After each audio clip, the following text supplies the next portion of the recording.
Okay, so here is my spoiler-free review of A Simple Favor. It's a movie that stars Anna Kendrick and Blake Lively and Henry Golding, who was just in Crazy Rich Asians. It was directed by Paul Feig and based on a novel by Darcy Bell.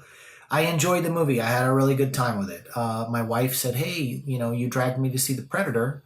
I want you to see A Simple Favor." And we had seen the trailer once before a while back, and I knew that was one that she was probably going to want to see. My wife worked for Sony Pictures for 14 years, and every time she picks a movie for me to watch, it's always really good.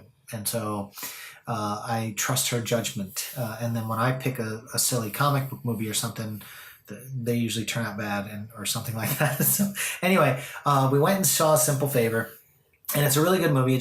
Anna Kendrick plays a single mom, and she has a video blog where she gives cooking tips and just any kind of little tips to single mothers out there. And she has a son who goes to school with Blake Lively's character named Emily's son, and they're best buds. And then that's kind of how they, as mothers, form this relationship. And they're polar opposites. So like Blake Lively plays this cold-hearted, no-nonsense, take no shit from anyone.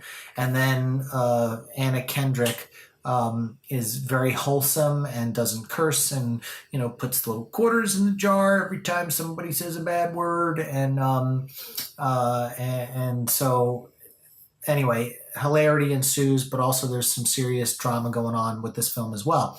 Lots of twists and turns. Henry Golding, like I said before, who was in Crazy Rich Asians, does a really good job here. I think he actually does a better job in this movie than Crazy Rich Asians. I remember somebody, when I did my Crazy Rich Asians review, had said, "Hey," in the comments, "why don't you talk about Henry Golding? You talk about everybody else in this movie, but you never talked about him. What kind of review is that where you don't talk about Henry Golding?"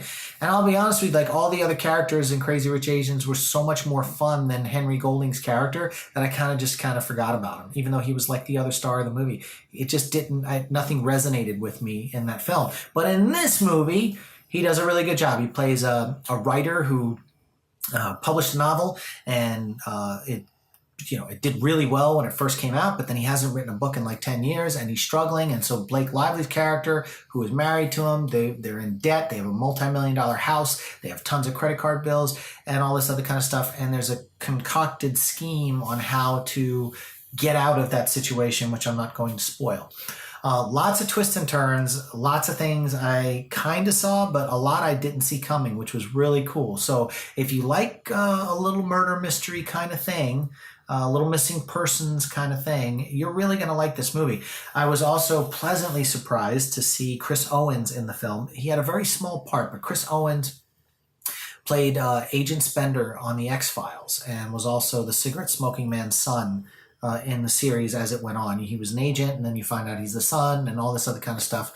And he even played a younger version of the cigarette smoking man in the episode where he shot Kennedy. But anyway, long story short, I saw Chris Owens and I was really excited because right away I leaned over to my wife and I said, "They shot this in Canada," because he's a Canadian actor. And sure enough, in the credits, they shot the movie in Vancouver and also had a second unit in New York. But it was really nice to see Agent Spender in this movie, even though he had a very, very small part. I mean, it was like day player, like 10 lines and that's it. And he was done. But it was very nice to see him in it. So yeah, I mean, that's it. If I get too far into this movie, I'll spoil a lot of stuff. So I'm not going to do that. But you can check out my expanded thoughts where I'm going to talk about all sorts of scenes in the film and what I liked and what I didn't like. And so you need to check that video out next. So look at my expanded thoughts. If you like this video, hit the like button, comment below, share it on social media. But stay tuned for the expanded thoughts, and we'll see you next time.